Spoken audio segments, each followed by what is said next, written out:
Munsi buli omwali n'ekirooto kuba kuwaguza kulafuubana n'okulemerako okutuuka ku buwanguzi. Ddala wamma ggwe luba lunaku mulindwa okyasobeddwa eka ne mu kibira nga weebuuza omuntu omutuufu anaakutuusa ku makula g'ebirooto byo oba okooye kuferebwa. Kankwanjulire aba Brand Pro Property Services Limited abeegulidde erinnya mu kutuukiriza ebirooto by'abantu ebyekuusa ku ttaka. Bagula wamu n'okutunda ettaka n'amayumba ku buli luguudo lwa Uganda wamu n'okwetooloola ensi yonna mu mawanga agatali gamu nga USA, India wamu ne Bungereza. Tulina estates eziwedde okuzimbibwa. Gano makula bukula weegulire ennyumba ey'ekirooto kyo olwaleero ku bbeeyi esoboka. Naawe anoonyeeza okupangisa tuzirina ng'ate tusobola n'okukulaakulanya ettaka, amayumba oba estates zo ne zeegombesa buli muntu. Oyagala saveya oba olina ekizibu kyonna nga kyekuusa ku ttaka, bitukwase ng'osirike. Tusangibwa ku MT House ku maliro ogusooka Room 5 ewazana ku Entebbe Road okuliraana ekizimbe kya Muguluma Empire. Osobola okutukubira oba okutuweereza obubaka ku WhatsApp namba zaffe 0773 26 588 oba 0703 824 079 ne ku website www.brandpro.co.ug. ate mwe bankuba kyeyo ebyammwe byateredde anti osobola okugula poloti oba okufuna ennyumba n'okomawo nga buli kimu kiri malidaadi saana. Sebatuka abafera olwaleero ng'okolagana ne Brand Pro Property Services Limited tutuukiriza birooto.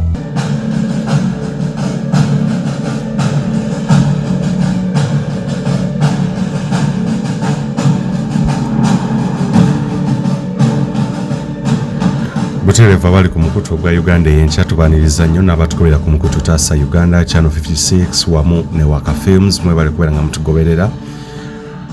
Nze muzukulu wa Gabo nga Moses Wamala. Nate olwaleero nkomyewo nga bwe nabasuubiza okubeera nga ate twogerezeganyaamuuko ffenna abali mawanga gatali gamu mwe bali kutugoberera, abali mu diaspora abali ku kyeyo bannayuganda abali ebweru w'eggwanga mwe bali kubeera nga namwe mutugoberera, abali wano mu ggwanga Uganda n'ensi okwetooloola ensi yonna nga muliyo oba muli eyo nga muwulira olulimi Oluganda mwe bali kubeera nga mutugoberera omukutu ogwa Uganda ey'enkya. Nkyayongera okubategeeza nti Honorable Suleiman Jakana Nadduli embeera ye si ennungi eri awo ensanyusa oluvannyuma lw'okukubibwa emiggo emizibu ennyo bwe yali ku batutegeeza CMI Chieftains of Military Intelligence Embuya. Okusinziira ku mawulire ge tufuna era ge twafuna galaga nti bwe yatwalibwa olunaku olw'ebbalaza ennaku z'omwezi nga 5 olw'eggulo olwennyini Septemba mwaka 2022 okuva mu maka ge abasajja baali balina emmunde nga bambadde engoye ezaaleeya bwe baamuwamba ne bamutwala olw'eggulo oba ekiro ekyo wennyini bwe twategeera nti bali bamututte Embuya ku CMI. Yatutegeeza oba yategeezezza famire ye nti yasula ku miggo n'ennaku ezaddira zonna ng'ali ku miggo nga tannaba kutwalibwa ku SIU ekireka. Eyo ndowooza gye yagiddwa ate n'atwalibwa briefly mu kooti ng'omusango tetugumanyi, tetumanyi mulamuzaani aguliko ne charges oba biki ebyamugguddwako, na oluvannyuma n'atwalibwa mu ebutuntumula mu kkomera. Jakana Suleiman Nadduli ono gwenjogerako nze tuwayaamuuko naye enfunda ez'enjawulo. Jjukira nga March omwaka guno gwennyini yagwa ku kabenje kewandise nasty accident. Katonda ke yamuyamba n'asurviving oba n'asimatuka. Yasimatukano n'ebiwundu ebiwerako ddala ekyamuleeta n'okubeera nga alemala okugulu ng'abadde yeetaaga migo okubeera nga yeekwatirira oba yeewanirira. Ye muntu oyo embeera gye yalimu gwe baatwala bwe batyo nno. Naye tukyagenda maaso okulaba nga tukola kyonna ekisoboka nga muganda waffe ava mu kkomera naye okusinziira mu ddoboozi lye yatuweereza mwena lye mwafunye ng'alaga nti oba enjogera ye yabadde yeekakasa nti ddala kituufu obulamu butini ddala olw'ensonga nti abasajja baamukubye nnyo ate ng'abadde mulwadde, abadde akyalumizibwa ddala ng'akyetaaga kubeera ku medication. Bwe butemu n'obutujju obuli mu ggwanga Uganda obwa gavumenti eno. Naye njagala nkuzzeeyo mbadde nkebera archive yange oba wentereka videos zetuzze tubeera nga tukola n'abantu ab'enjawulo ngenzo gitaganjula nendaba interview gye nasooka okukolera dda ne Jakana nga yakava mu ddwaliro oba nga kyajja afune akabenje oluvannyuma lw'omwezi gwa kuna gwa kutaano gwa mukaaga nakuzoma ezzaali lumu July mwaka guno gwennyini 2022 nengenda ne mukyalirako era ne tukola ne interview okuntegeeza kiki ekyaliwo obuvune engeri gye yabufunamu oba obulaba engeri gye yabufunamu ani baateebereza bamutuusaako akabenje njagadde okuzingula olutambi nkozzeeyo owulirize ebigambo bino omanye ebyaliwo mu interview yasookera ddala ne Jakana Nadduli nga kyajje afuna akabenje yali mu ddwaliro ery'ensambi ya mwezi gwa kusatu gwa kuna gwa kutaano n'ebbanga lyonna abadde akyaddayo mu ddwaliro bw'atyo naye yaddako ewaka okubeera nga waava ate ogenda mu ddwaliro ng'ekitanda kivuddeko so mwezi ogw'omusanvu July nga lumu lwe twagenda maaso okwogera ebigambo bino byogenda okubeera ng'owuliriza nina ebibuuzo ebiri critical ennyo bye nabuuza Jakana Nadduli ekisookera ddala akabenje akamutuukako talowooza nti kabadde kapange yakyanukula atya akabenje ako tekalina ngeri gye kayinza kubeera nga kagenda omusirisa oba ate ku lubu lw'ebigere agamba owaaye bye mbadde njogera oba kansirikire ddala oba nkendeeze yanyanukula n'eddoboozi ery'omawuka n'agamba ssebo tebakulimba ogenda biwuliriza interview eno eri crucial nnyo mu kaseera kano kennyini otegeere naani omukulu omutuufu above eyabadde emabega w'okuwambibwa kwa Jakana Nadduli emboozi eno mugiwulirize bulungi mujekka enneenye ogenda kubeera ng'otegeera ebintu bino mubiwulirize ate ngenda kuddizaayo olutambi mu maaso awo nkulaga Jakana atera byayogera nga tannaba kubeera ng'awambibwa njagala tugatte emboozi zino bbiri after getting the accident actually njabba zaayo kutandika before getting the accident after getting the accident and then after the kidnap yes so bwe yavaayo bali balowooza nti bamutomedde oyo awedde agenda kusirika March, April, May, June, July omusajja ng'awanda muliro Frank Gashumba teyalusimatuka n'abo abazze bakola ebive famire ya Haji Nadduli ate lwaki nkukweka President Museveni ne banne abazze batyobola eddembe ly'Abannayuganda saako n'okuyisaamu olugaayo Bannayuganda nga mwotale ne Haji Nadduli teyabataliza. It was an interview. He was spot on. Nali manye engeri gy'akyalimu obulumi nti Jakana ono ebigamba ajja kubeera nga bikendeddeko si oli musajja wange gwe nasooka okuwa interview ddala ku online nga ndowooza bwe yafunye akabenje ezo okuba bambi oba bamusirisizza n'atya maama nnyabo kakati njagala okubasigira ekifaananyi nti tolowooza nti Jakana Nadduli bw'anaava ne mukomera nga mulamu kyetwongera okusabira era ajja kubeera mulamu azze nga ngamba lunye oba bankubye masasi oba bakoze eki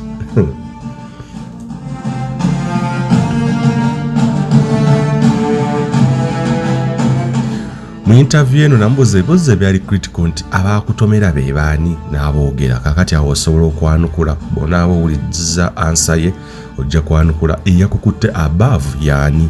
eyalagidde akubibwa ekibooko bamutulugunye. He was tortured, brutally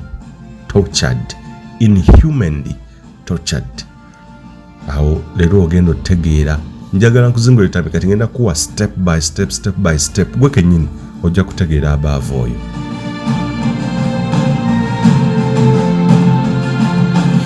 Yalumba ne mutabani wa above linda kati ate mwogedde bannesole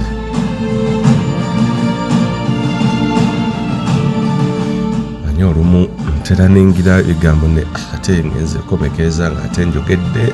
nange. Yalumba ne Muhoozi Kayine Rugaba ndooza y'omu ku Bannayuganda abakyasinze okubeera nga bakuba project Muhoozi okubeera nga ddala MK project nga bagiyiwamu amazzi era okugiraba ng'essaawa eno nsirifu okubeera nga eri yegeyege nga nnafu omukulu n'agiyimiriza temulowooza nti ebigambo bino tebirina kye byakola. Abakulu byabanyiga byabasonsomola okutuuka okulaba nga kiprojekiti kyabwe bakizaayo ogenda kulira engeri gye yanukula Muhoozi Kainerugaba bana mbuzo obadde mu kkomere obadde mu ddwaliro naye nga abakulu eno bakuza bubaga wabafidde bakola batya batulaga omwana ajja atoloza yamutaliza kakati ogenda kubeera nga obifuna naye kansooka nzijemu n'omudigido guno. This is a humble request. Mukubeera nga yafuna accident Jakana Nadduli twekwatakwata ne tumusondera ensimbi era bw'atyo buli kimu ndooza ne tukimaliriza successfully. Bannayuganda online tubeebaza era yazze nga abeebaza nga tannazibwa ate mukomera nakubeera mu kutulugunyizibwa okwo. Kakati ate mu buwombeefu okuyita mu family lanzije tubasabe era obuyambi. Muganda waffe yeetaaga okubeera nga afuluma seetaaga na kinnyonnyola nnyo kuba twamujjanjaba n'atereera ate sinaddamu okubeera nga yeewanirira okwawukanako ku buli obuvune we yali afuna nga tasobola wadde n'akutambula n'okuyimirira naye yeetaaga obujjanjabi kati bingi bye yeetaaga family terina kati taata sajja baamutwala family okubeera ng'eyimirira of course twetaaga okwekwatakwata tulabe nga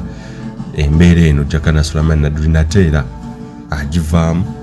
abeere nga at least akomawo okutusomesa kyemmanyi era mbawo obukakafu ajja kudda.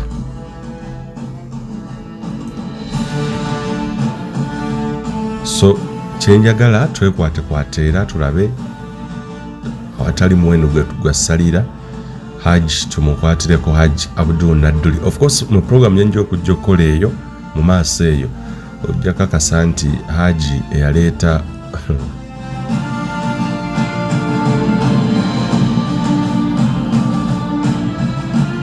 kasita obubaka butuuse ejja kuba programu ndala osobola okuyita ku namba ezo zennyini zeza Jakana Nadduli oba nazo zennyini tujja kubeera nga ate tulaba enteekateeka ennambulukufu esukkakaawo tukwatagane tulabe obuyambi kwe tusobola okubeera nga twekwatekwate tusobole okulaba nga ate tukomyawo Jakana Nadduli mu maanyi ag'enjawulo with a voice oba eddoboozi liri obadde omanyi nga tannayita mu kutuukizibwa kuno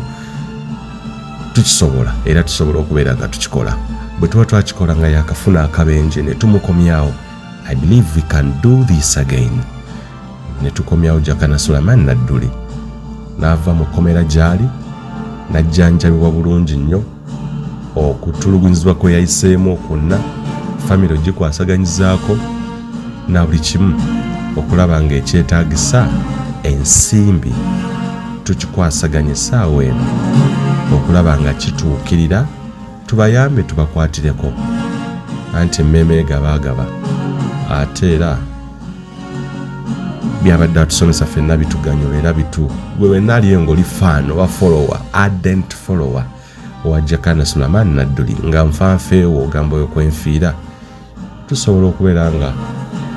kituwanira eddoboozi lye ne lidda. Nkimanyi ajja kuva mu kkomera essaawa yonna nzikiriza naye obulamu kyekikulu kati wetwagala okubeera nga tulaba afuna era obujjanjabi kuno okutulugunyizibwa kwe yayiseemu. Kale bwe ntunira ku experience ya kitange nti azaawayirizibwa olwa interest z'abagwagwa abamu ibulake ataba mutonyo nga ddogojo lye limutawanya. Nze kyensaba kiri ekintu kimu afune yamuwayiza mu Bayibuli yemu kyega nti leko yawayiriza awayize bwaliko w'okuwayiza n'okulimba naye balyoke bamukole ki bamulimbire. Kale mu mbeera eyo bali kulimbira nsaba kye bali kulimbira kikutuusa awabi. Yes wansanga mu kinu myaka gye naakamala nave wa taata mu senior 2 siddangayo kusula yadde n'ekiro n'ekimu munna byabufuzi oba ne intent yes zoba osinga kwa bweyagala okulembe oteekwa okuba ne knowledge. Muhoozi talina knowledge alina yaludde olwo bwebanga kitaawe abadde ku piramidi waggulu Muhoozi abadde wansi ku piramidi alaba oludda lumu lw'amagye ebisigala tabitegeera nga n'amagye byonna ebikoloberibizo ebibaawo nze simu yanko mulanka yonna nti yakuzizza gundi yayambiddwa bw'ati. Kaakati gwa mugamba nti ategeera mugambe ku lulwo nze Jakana Nadduli simubalanga president asobola kuba wase kule ggwanga lino n'ebisobe ekirayi byatwaddemu byata nayogera composing nga zebiswidi mu kyama nga itereza kitawa maze okufanga kabira kitawe yamutta agati atutato badde weyisa bubi gwanga olyono namutta naye atutire ku Museveni tumanye nti omwana ze byagenda okukola dda kituufu abitegera bayinza okumuwulwa ekyo. Don't you fear for your life oga nti kino ekyakuguddeko oddirizeemuuko? Okuddiriza kuki? Nziza misango gubankutte gwa bubbi nti banvunaanye ne bantomera.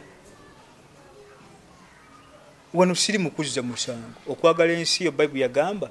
nti ekitwalibwa ku kimu ku butundu bw'omukkiriza Bible era enebala omuntu oyo okuba omuzira okwagala eggwanga lye ng'oggyeko biri byonna byayalimbye n'ateekamu n'okwogera byayagadde okuteekawo. Bible etugambye nti leka alimbe bw'aliko okulimba naye balyoke bakole ki? So bakaba munnamawulire ono bw'abaddemu okulimba leka oyo abba bbe naye lwali lumula okubba balyoke bamukole ki? Bamubbe. Ibulake nsaba Katonda nti wabenga wakutemera ekigenda okukujja mu nsi muno nga watemeredde ebigambo ebyo. Nze Katonda gwe kwasa kubanga wagambye ensi ebigambo ebyesisiwaza nga sinza keera nkya nga nze mukadde wa Jakana Nadduli nenzikiriza gwe okuddamu okulaba mu maaso gange n'ogamba abantu nti Jakana Nadduli namusinkagana nga yambadde ogunu ogwa basketball musiba n'ekisati kiri awo kiriko ebigambo ekyamipiira mu mizannyo gy'emizannyo ennina emizannyo ena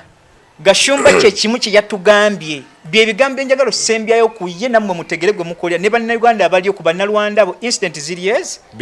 biri zokka ze mba musembyako. Bible nga kye yagamba ti amagezi mu lutalo gasinga ebyokulwanyisa byonna n'ebyo byebagalibwako byammwe. Gashumba kwe mulekerawo nga mu abannalwanda okulembesa ebyebagalibwako tulina emondu tulina esente wapi.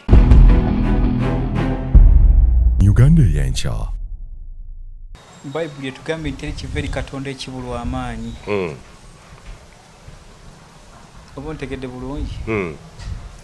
Okujja kwa Jakana Nadduli tekwajja mu kulumba kwa muntu yenna kubanga episode zonna bw'ozinoonyeezanga zaanukula bwanukuzi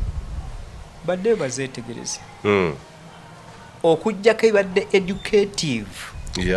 nga mubadde temukiriiko bubeezi naye in most cases zonna ze tukoze nga ziri byabufuzi in particular zibadde zaanukula bakoze provocation ate gye tuli. Kaakati omuganda wange Jakana yagamba nti namuyita mulundi n'ategeeza eggwanga nti naye kivubuka ekyo naye bw'olaba mwana ng'akyali emyaka 48 ng'akyabeera ewa kitaawe nakisange wa Muzeeyi Nadduli nga ku makya nga nkedde kukola interview Jakana tajja nkuwa haji ku makya ku makya ge twali twogerako ze ssaawa okuva kwemu paka ssaawa nga 4 aji bw'abaawo abamawulire tabawa kukeera. Ye principle number 1. Principle number 2 ng'oggyeko biri byonna byayalimbye n'ateekamu n'okwogera byayagadde okuteekawo.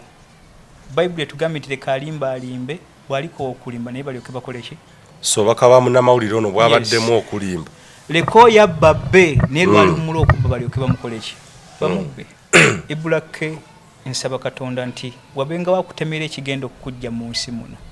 nga watemeredde ebigambo ebyo. Nze Katonda gwe kwasa kubanga wagambye ensi ebigambo ebyesisiwaza nga sinza keera nkya nga nze mukadde wa Jakana Nadduli nenzikiriza gwe okuddamu okulaba mu maaso gange n'ogamba abantu nti Jakana Nadduli namusinkagana nga yambadde ogunu ogwa basketball musiba n'ekisati kiri awo kiriko ebigambo ekyamipiira mu mizannyo gy'emizannyo ennina emizannyo ena gye mbadde mu kamenyo nga njiwulira nti njitegeera kisooka kusitula buzito weightlifting. Number 2 mbaddeko bodybuilder. Ombulya bulungi nvuza obugaali mu nsi 3 Ethiopia okwetula East Africa n'okuvuga paka Eritrea. Oba nfuna bulungi mu nsi ez'emirundi egy'enjawulo ogwo omuzannyo gw'obugaali ngutegeera. Number 2 mbadde muvuzi wa pikipiki emyaka gyonna era sigenda givaako kubanga teswaza si kibonerezo ate si musango sivuga bajaaji nvuga sisi nene 10 kudda waggulu. Naye bwe yavuddeyo mu kujeregera n'accident mwe nafunira obuzibu bakisanku boda kwa shime kuli naabuuza nga kiri ku boda nali manyi kina ne Range Rover ze bangamba okukwewuguusa ani atamanyi Nadduli government kyemukoze mu kunyaga ebibye byonna n'okutuleka nga tuli bawansi olw'amagezi kyekimuwalanya adde batunire mu ntalo byonna bye yakola. Museveni we yagezaako mujjako n'obuyinza bw'okuba nti tekyali akkirizibwa kuyingizibwa nga ayise mukono gwa Nadduli. Number 2 n'obuyinza obadde kuba nti nvuddewo nga yagi second in command okuba nga ayingiza era nga ajjamu. Ekyokusatu kye yateekawo okukola bamuwayiriza buwayiriza naye yafukamira wansi n'asaba Katonda n'aga nti Museveni nga kisuna kuva mu lutalo luno kyonna ekinkoleddwako nsala naawe kikutukusibweko ni muwaache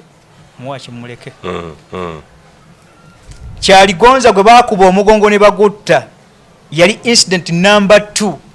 eyawayizibwa ku kitange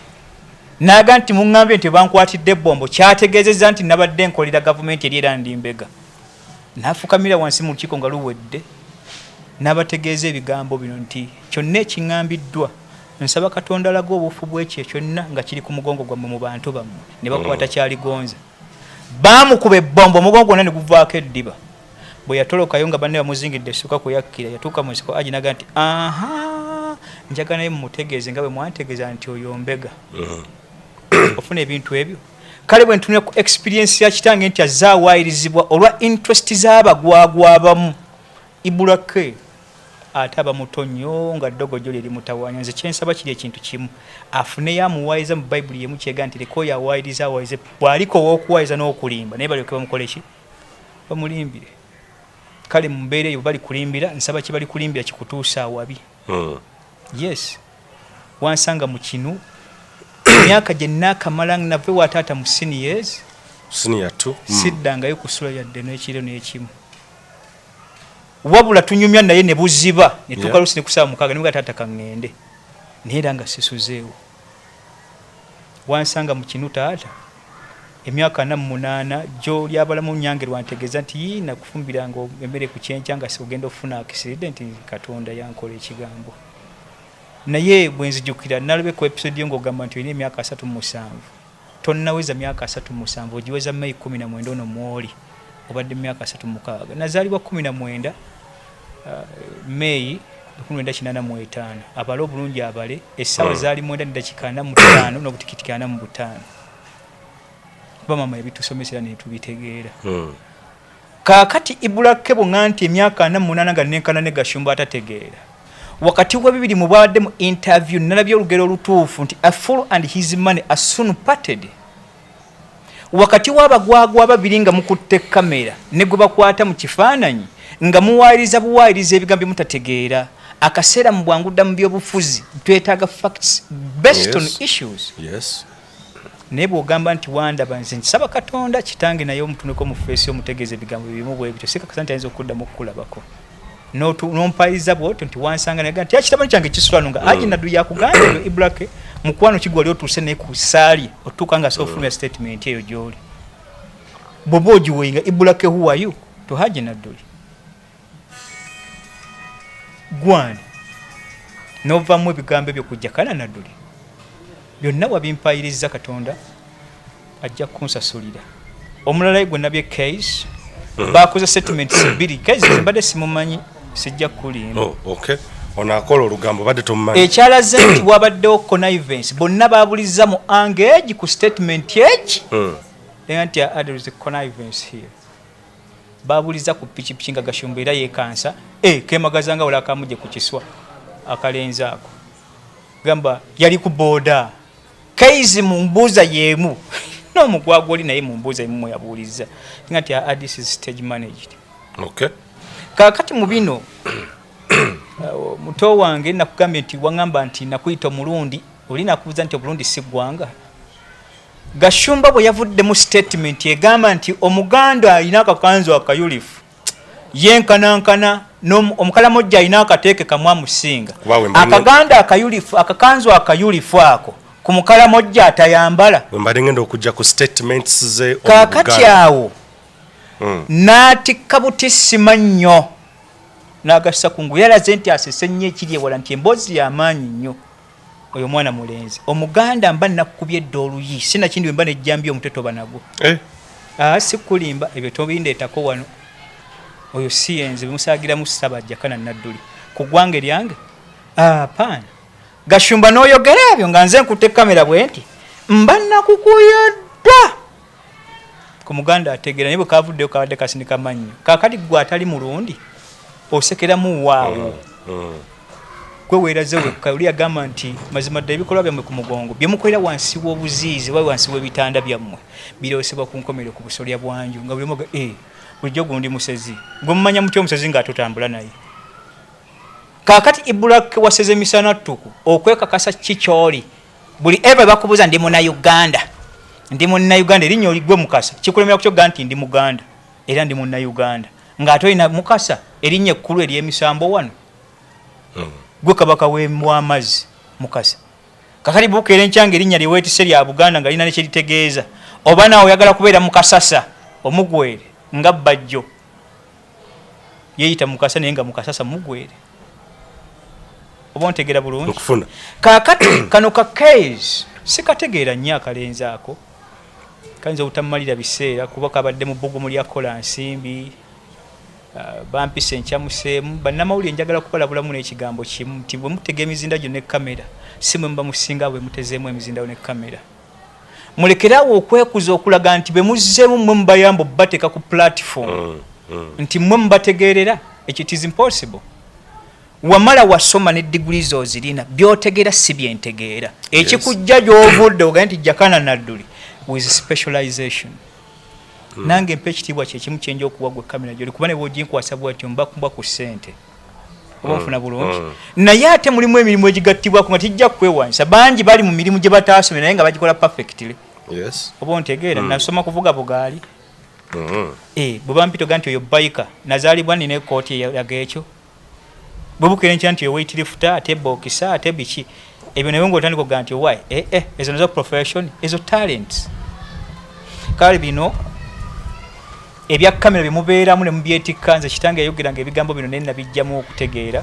ibulaka enjaga naawe bitege ne case ibulaka yangambye nkyasula watata sirina maka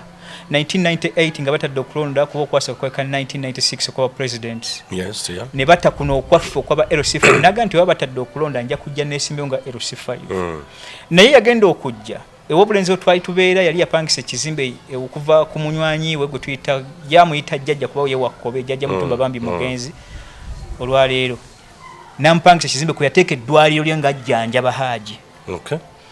kaakati bwajja okwesimbawo ate bano beyeesimbyo nabo bamutegeeza nti mumukolere ekyokubuuza ekibuuzo mu bantu kubanjuke mu kutandika okwo twatulangamu abavuganya ffenna muli mukaaga babawedda kika 12 ku 15 buli omu ne muva ne mugenda ku stage endala omusajja omu ayimirira mu area n'abuuza nti wekitiibwa Nadduli byonna tubitegedde oli mulwanyi ne gavumenti mwebale kubana mwatwe tanno ku mirembe era mukyalina obuganya munene nnyo okusobola okufuga eggwanga lino n'akaseera akawanvu naye gwazze newankubadde walwana tetuyinza kwesigira muntu atalina maka onfuna bulungi n'asirika n'akindira mu station ye ajja ayogera eddakiika ze 12 eziggwayo nga takonye ku kintu ekyo nti amaka ge gali wano omusajja n'addamu n'awaneka olina ekibuuzo Nadduli kyolesa ekyo tayagala kwanukula naye twagala okitwanukula ensi etegeere technically kitange mu butegeevu bwe situkomanyi kye yabagamba yabaga nti Nadduli bwe mundaba nga nze omulwanyi munnammwe ddala bwe mundaba ndimu olunyonyonyi nti nsula ku muti in actual sense oba ogenda kuddamu ki ddala okusinziza okujja wano gye nnaze gye muli navudde ku muti eri n'enzija wano kyali technical kakati ibulaka kyenjagala otegeere nti omukisa gonga gwe wansi okukkera n'ofuna essente kyanjawulo n'obuyigirize n'amagezi naye ku bibiri tulondako eki magezi yaga nti gwe nawa amagezi mu bayibuli namuwe ebirungi byonna ate mmwe kyemulaki nga temulina magezi ebyobufuzi bino n'okujja n'amababbanyi ligase sooka ogizimbe ng'etegeko lime kugyonoona byakyana kito Gashumba kyekimu kye yatugambye bye bigambo enjagala osembyayo ku ye nammwe mutegere gwe mukolera ne bannayuganda abali okuba Nalwanda abo incident ziriez biri zokka ze mba musembyako Oweekitiibwa Morrison weyajja mu mwaka 1961 yajja mu kwagala okutudeekereza okuyamba ku gwe twita yali Governor Court bamusindika on special occasion ajjalelekeze muteesa okugiriza eggwanga Buganda lyegatte ne Uganda. Ono Morrison report yajja ku nsonga y'okutunulya Buganda ne jurisdiction yali mu ndagaano y'olwenda n'okusaba mu ndagaano y'olwenda amasaza agali gagala okutuka ku Buganda gavaako gatya bwefo Buganda okwegatta ne bali bwegane Buganda izibe baavaako ontegeera gye twali Moison's report naye bwe tumala okutunuulira chaos eyaliwo nga bwe twalisuubidde mu Baganda baali beegaanyi Buganda nga Ben Kiwanuka amaanyi n'essajja baalina ddene naye omukisa gw'Obote we gujjira ng'akitegere nti bali banafuye kaakati tuteekeddwa okukola kwe kweyamba omukisa guno Baganda baali 11 baakulembera Obote okumutwala mu maaso ga Ssaabasajja Kabaka ofuna bulungi bwe batuuka mu maaso ga Kabaka ye agaa nti omuntu gwe mulesinze simwesize aga Ssaabasajja Kabaka omusajja onawo mulungi nnyo okutenza aga nti siyinza kuyiwa lukiiko olulamba olimu n'abalangira bwe mba bwe musazeewo kale oyo tujja mukkiriza asobola okulya obwaki wa Prime Minister Morrison before yagamba nti nsaba obuyinza n'okutunuulira kwoyo agenda okulya obwa Prime Minister tusooke tumunoonyerezeeko ne bamuwa acceptance okugenda mu Northern Region yalinnya buno bumatalisi Janet Museveni bwalina olwaliro ngwali ebuli ekajjansi agende ne Obote gyava Akokolo before nga tannatuuka Akokolo ng'amazeeko kyekiyita jurisdiction ya kafu Buganda weekola ki weekoma baavugako Square Miles ndowooza baavugako miles nga 50 n'aga nti bwe tuba tususse kafu nga Buganda weekoma ebbanga lye twakavugako nga teri bantu tekineetaagisa kumanya ate bisembayo eri ono Obote byabadde akola naye kwagala okujja mu maaso g'oli abadde abikoppa Buganda naye kyendabye kiri ekintu eki kimu eggwanga terigenda kuteera mu maaso n'emikono gy'oyo Abaganda beecwacwa n'ab'olukiiko baleeta Obote ega nti abazungu nga bagirega nnyo bano bajooga n'okujoga omuntu waffe gwe tulonda yaga nti tategeera abazungu nga beeteeka nga bwe bategeera ennyo waayita mmeka Morrison report yayinyonnyola ekintu kino kaakati Gashumba kenjagala otegeere nti nga temunneebalako butegeevu nkutegeeza butegeeza nti yenze Morrison today akunnyonnyola entegera gwe gy'oteera bano liiso lyo lino kukalu okutegeera kwammwe kukyali wala nnyo n'enfuga mu ggwanga lino kubanga mwalema okutegeera we mwajja n'okusoma amawanga agalimu gatwalibwa gatya okusembayo kwange nkutegeeza ebigambo bino watugambye okutegeera kwaffe embeera yaffe omukalamojjo oli atamanyi na kwambala Omuganda alina akanzu akabifu oli aba atusinga n'okuba abategeevu n'okuba obulungi sebo lipooti eno yakolebwa mu 2024 ng'esinza ku kituyita Oxford University Bungereza ofuna bulungi bwe baali bakakasa abaddugavu mu Africa nti omuddugavu is equivalent n'omuzungu or beyond gavumenti eyo yategeeza ku bantu aba basatu asooka ewekitiibwa Sir Apollo Kaggwa gulemye bikongole bittannume eyali wano nga katikkiro omubereberye mu Bwakabaka bwaffe okusinza ku ndagaano y'olwenda nonti katikkiro okuva ku kintu bakitegeere ndagaano y'olwenda ne batunuulira yaffe Sintaala yali ava South Africa ne bagisembyayo Dr. Agwe yalina digiri 12 mu kutegeera IQ yali ku 175 bwe bapima IQ ya Dr. Agule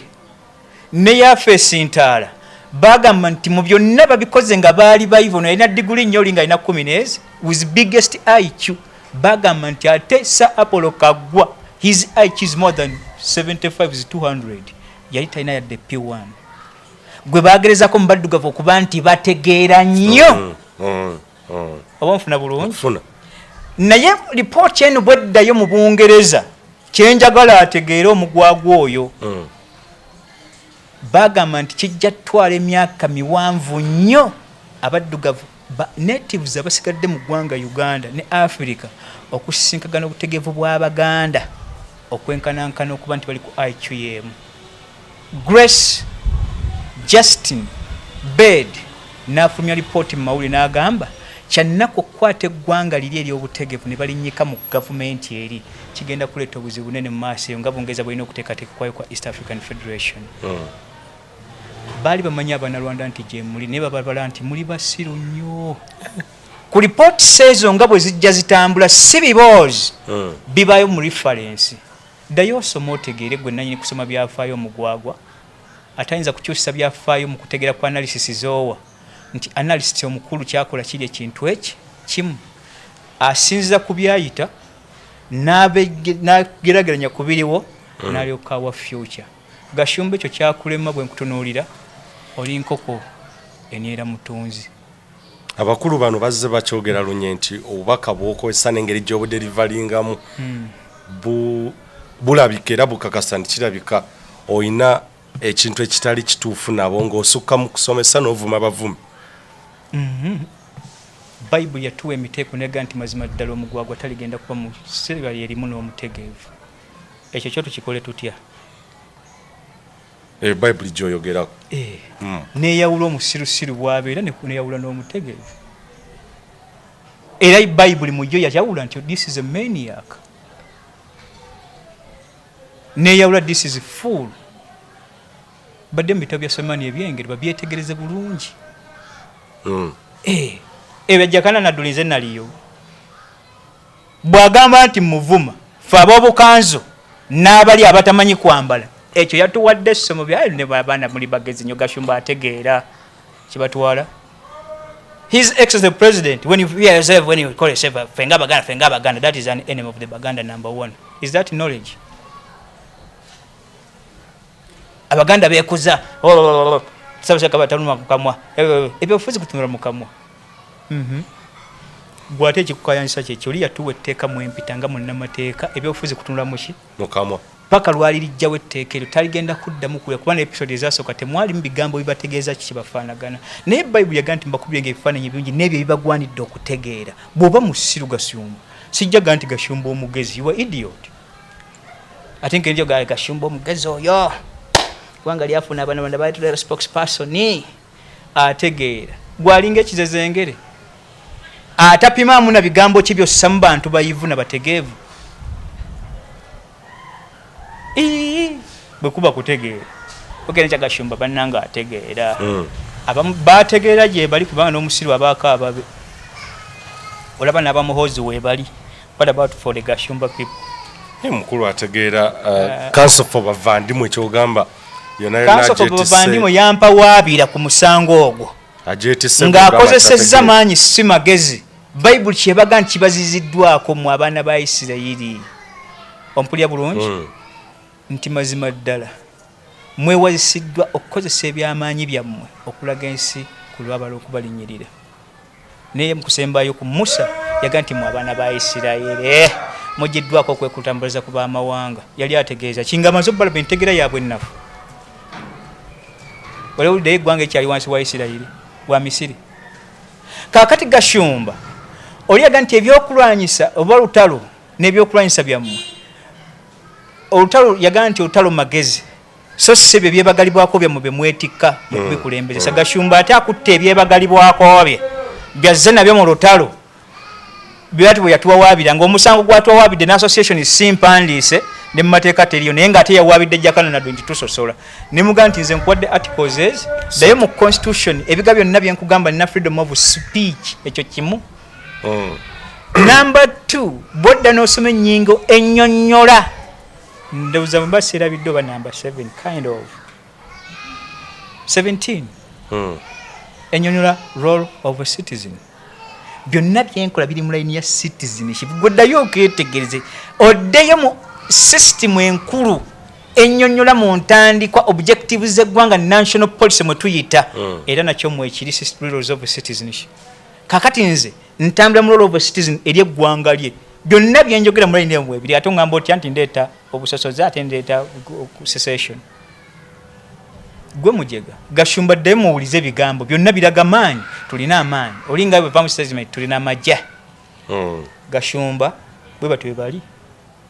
kale Bayibuli nga kiyagamba ti amagezi mu lutalo gasinga ebyokulwanyisa byonna n'ebyo byebagalibwako byammwe Gashumba kwe mulekerawo nga mu abaana Rwanda okulembesa ebyebagalibwako tulina emondu tulina esente wapi okakatujja kati ninyo esimuku Jakana ku byobadde oyogera kiraga how you got in the accident wenge gye wagifunamu kisoundinga nga nti eyali set up oba ekyali intention ekigambo ekyo mu mateeka okufundikira kw'omusango bwenkiwa kibeera political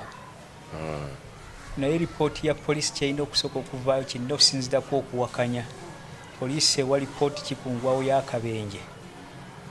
kwensinzira kubanga bye namanya byali birala ne poliisi byalina okuwandika byali biki kubanga weewunya yantomera bwava mu mmotoka balaga nti yali yambadde ebigatto bya maje wansi ate ne waggulu nga yambadde akakooti kaba makanika. Bwe baamala otuyingiza mu ddwaliro awo emmattuka lye baatusaamu ate yantomera baamuyingiza mu ddwaliro lyerimu bwe baamukuumira poliisi baagigobawo ebinedde ebbali. Ate emmotoka yakima eyantomera yali UBF Land Rover Defender ya kikuusikuusi. Kakati ne neebuuza nti bannaffe abaana ba People Power badde basitikako nga miguya ku kabangaliza poliisi. Accident zibadde zibaawo emirambo obutagiwa kitiibwa n'abo batomeddwa ambulance ze gavumenti yeziba kabangali kwe batuula nga bagenda okukwata omubbi n'abasigalidde. Naye kyannaku nti ate ono yajja ne bamukimira mu Land Rover UBF ng'egula ekimotoka ekitomedde emirundi nga 6 kuba yebakenga ba milioni nga 2.5. Yali latest yali nkadde era abaana bagikuba ebifaananyi emmotoka eyo n'okutunulira oyo yatomera bwe yali afaanagana. Babayika bannaye kuba bantomera babayika bajja bangi abaali bamanyi ku luguudo olwo naye good husband gwe batomedde ki era buli comment gyolaba ku YouTube ng'eriko agamba nti good husband banze akati ne code name gye nali nkozesa mu ekyo bagitunulaga nti good husband bamutomedde nti ne bajja bangi nnyo era bangi bansondera essente mbeebazanga babayikers the Bikers Association bwe bakola abano benvugiramu waffe okusonga abasite tusite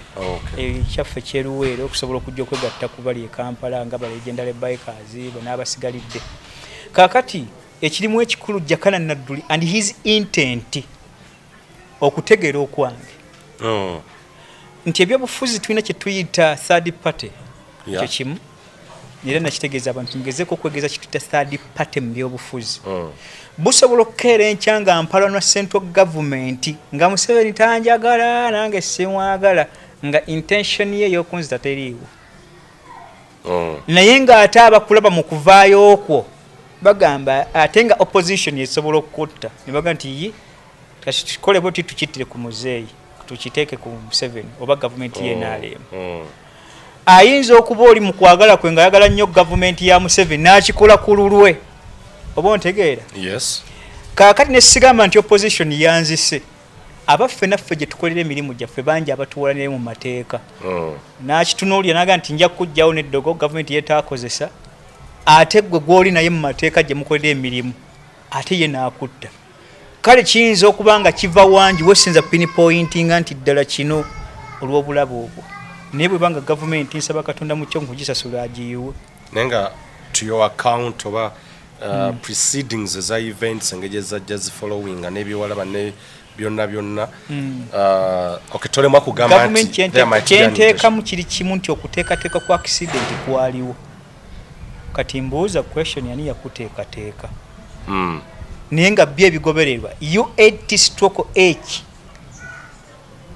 ate neekutomera ng'erina latest insurance comprehensive one 2022 mateeka g'ensomye emmotoka ne comprehensive batejjaayo U80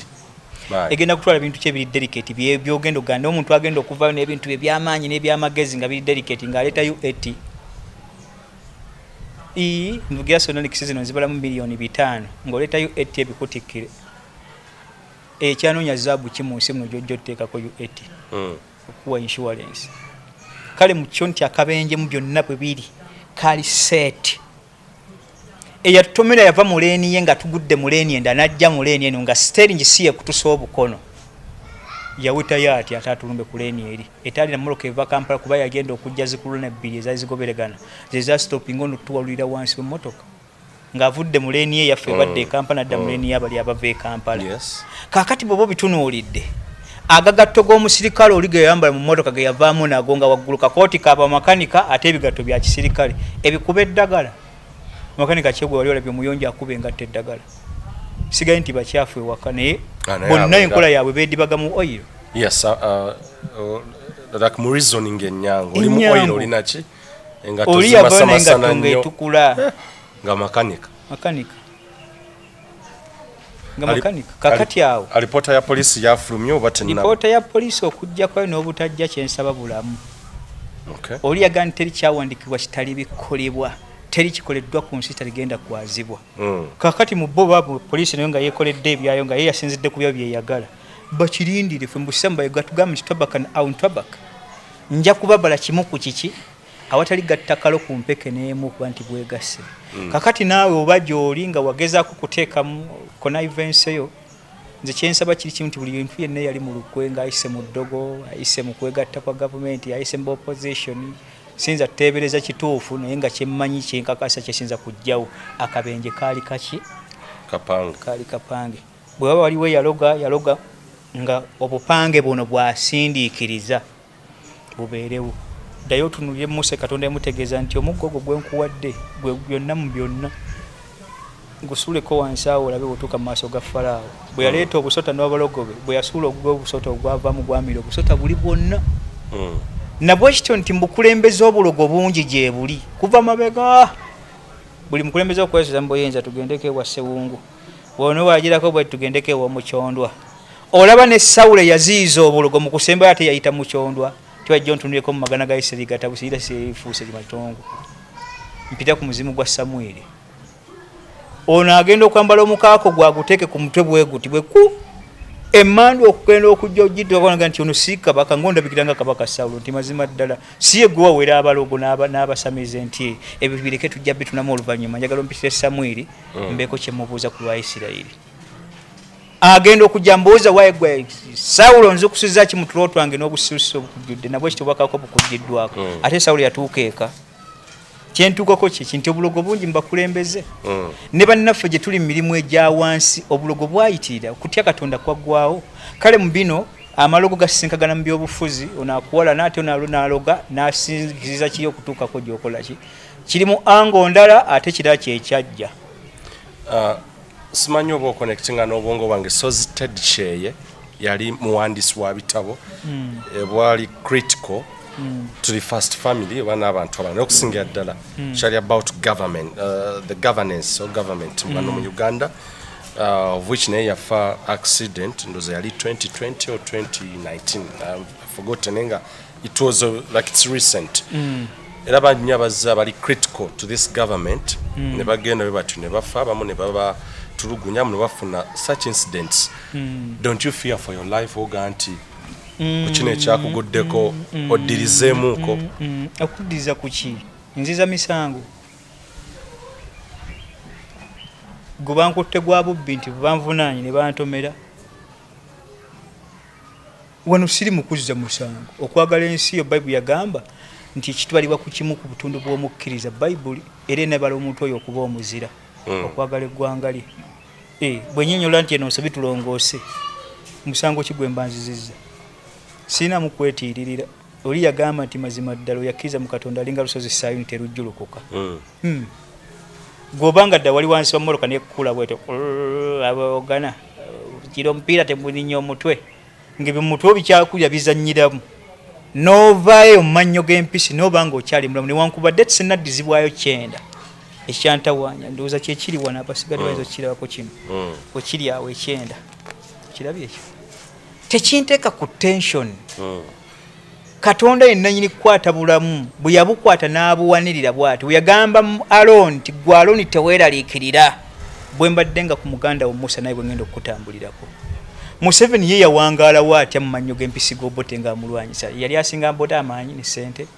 n'obuyinza naye bwe yajja n'awangula n'abasigadde baakujja mu lubuulo gwe gutya si ye yekka nti bwe yajja kyaggwa kati nze nsalawo ne muhooza ajja kafunyire eryala bbuga bisi bwe batwe bakola kwana ensonga kyekubuzizako sina kyentidde okay ku bulamu bwo Frank Gashumba yavaayo naga nti balina Katonda waabwe gwe basaba of which omuntu asoma okusoma okwangu okusomera mu bbaasa they are ready to do anything bw'aba gwe yasoma n'engwa mu accident nze gwe mmanyi wa muggulu si wa myoyo nange nja kusaba ow'omuggulu ekyo kyanjagaliza Katonda akisse ku ye nange nzike ku Gashumba ete Gashumba yafudde kabenje kabadde kabi nnyo oba ye okuyiga agongobale kamukube nga ddeka busa naye agongobalireko wali bamugaa nti Gashumba kikugwanidde ngaffe Abaganda bubadde ojja otumanyira n'otwasamiza akamwako tulina amaanyi ddamu obyogere naye batandika bimuwandiikirako nze kyensaba Katonda nnyanukulira abo nga kitange bwe yafukamya n'asaba ku Museveni n'abaanukula nange kye musabira naye akagweko agwe mu lubalama lwafulumeyo mwala nga bwe yaŋŋamba ekisinga kyafiira mu mwala bwe tukwagala bw'oba otwagala naffe tukwagala gwe omunnalanda piwa 911 omutuusa atalina na steeke wano ate gwogamba ffe aba aborigines nsaba katonda kyusolizimu yemu n'olujegerwe lumu ekyo kyankolebwako bwe kyantusizibwako naawe akikumpeere naffe tuveeyo tukusoke Gashumba bambi kugulu tekukyaliko Gashumba atambuza migondoza ye alaba bwati nyuma kale duwa zezimu katonda zikuddize nga tumaliriza what lies ahead of the Moz project nti abambaga might already done deal kintu kyagwa kyawedde dda done deal bye biki gwe ndino irabaga ekyokusaaga okusaazi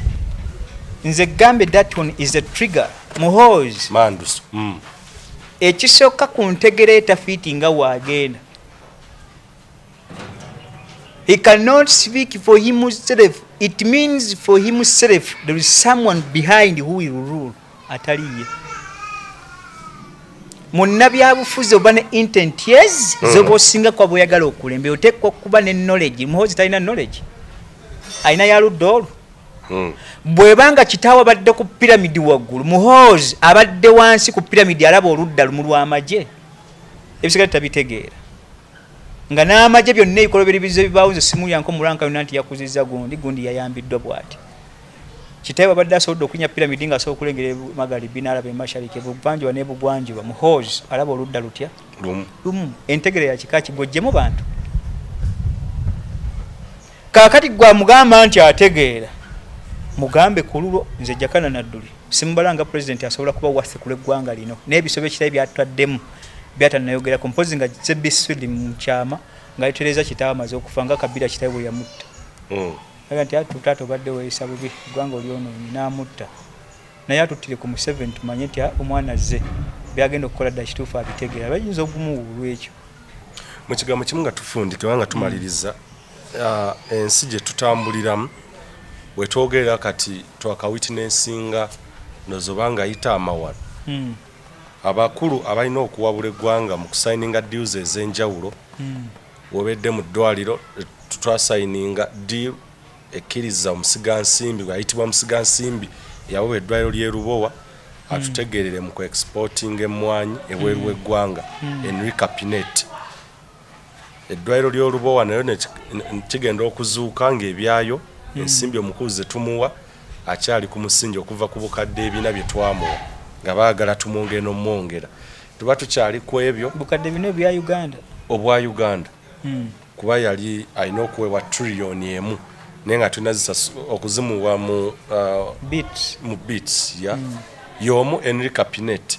era ku ddwaliro ly'e Lubowa naye nga akyali ku musingi kati for now 2 or 3 years tuba tukyali awo ettaka ly'ennaggulu ebittuka tugenda otegeera nti awo omukulembeze yagamba ettaka baliwo investor agenda onoonyereza nga ne investor taliiyo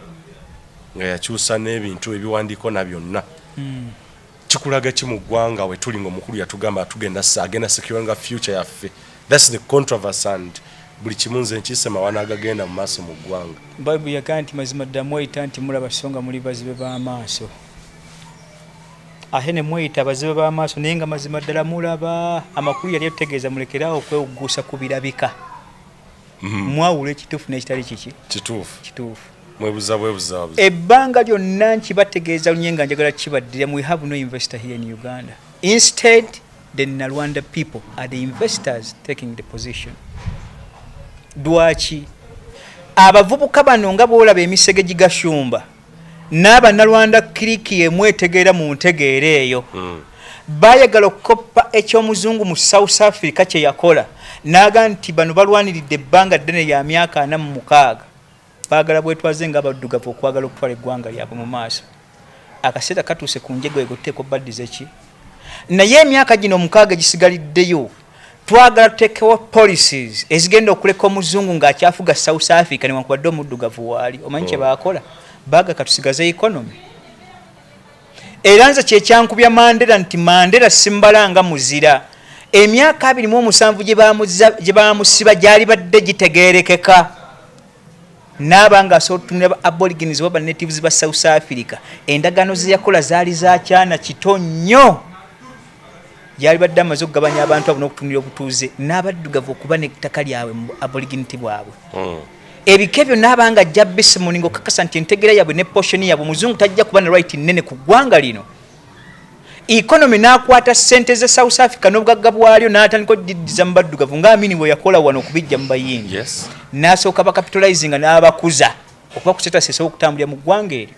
Kasata akola ndagano efanaganako bweti bwe nagisomako nagwa nakiko nenga nti yuno Mandela gwe bayogerako kakati abazungu basigaza economy basigaza South Africa mu ngalo yaayo mu ngalo zaabwe n'abanalwanda abadde muno badde bagatwala mu essence yemu basigaze economy ne babavudde mu buyinza be basamu kuteesa botunuulira ba Museveni ba Muhoozi ba Janti Museveni bano bakahataha business ezikoleddwanga za first family zagatwa kumbe bitundu 3/5 ku ggwanga nga ne bwaba avuddeko economy ye center agirina mu ngalo asobola okufugiramu amatwala agasigalidde nga yebeeyamba essente za gavumenti zennyini okakasa nti batuuka ku mutemu ogwo gamba nti we are still the bulls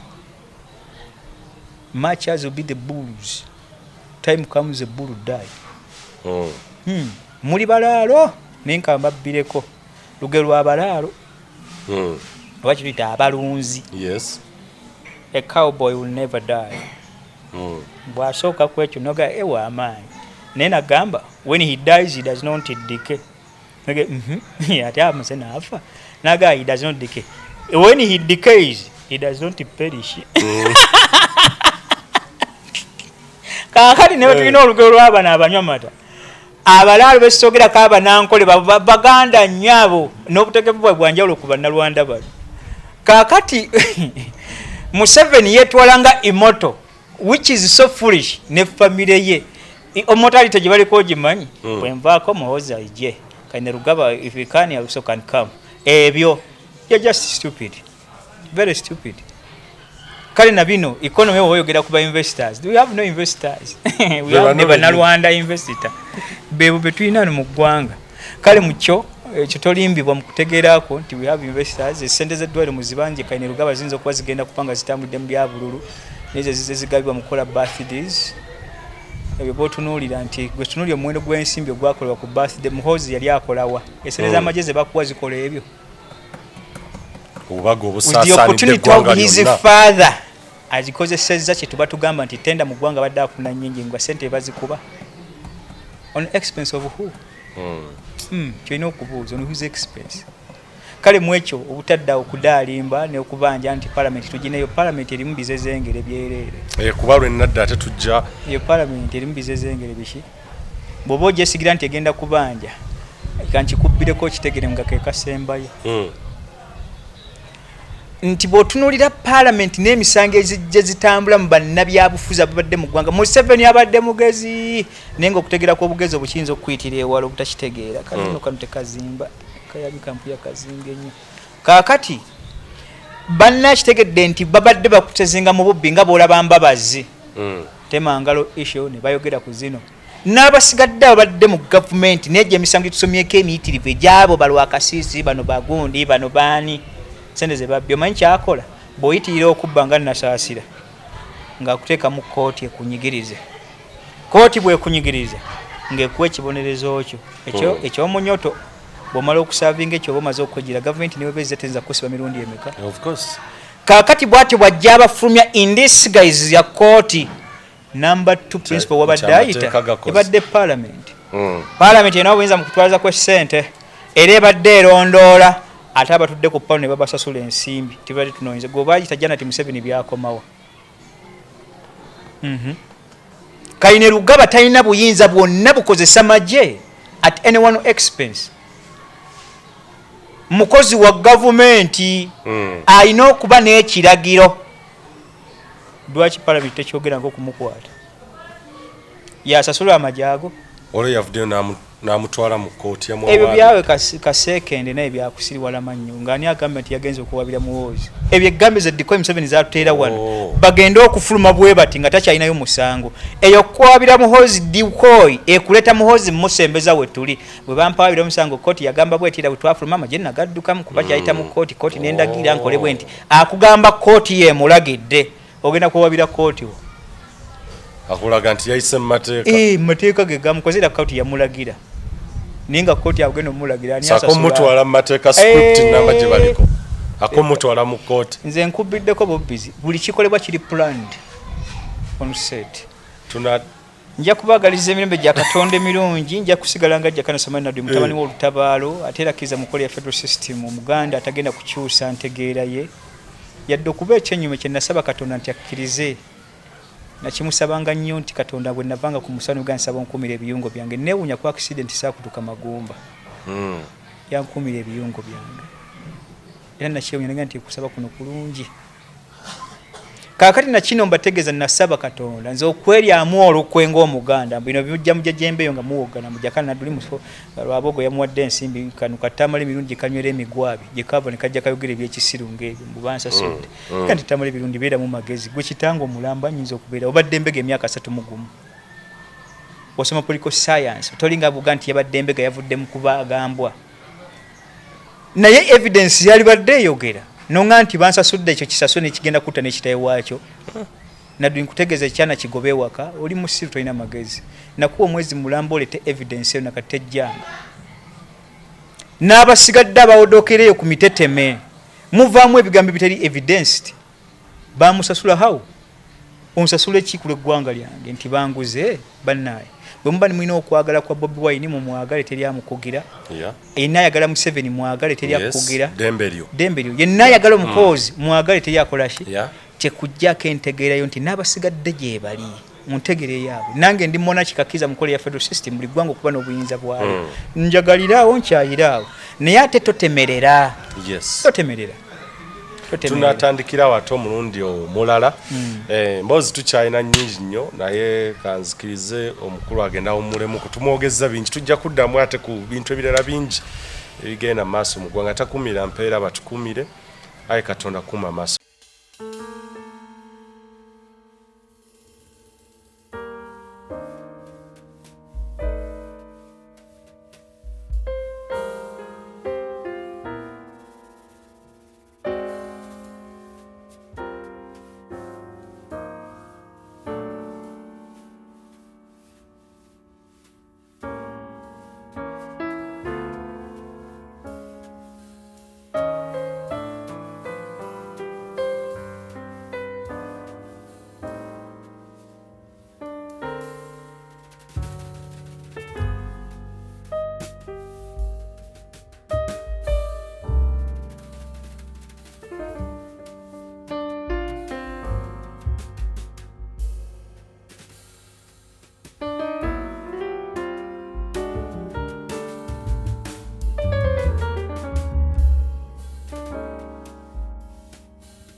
Uganda y'enkya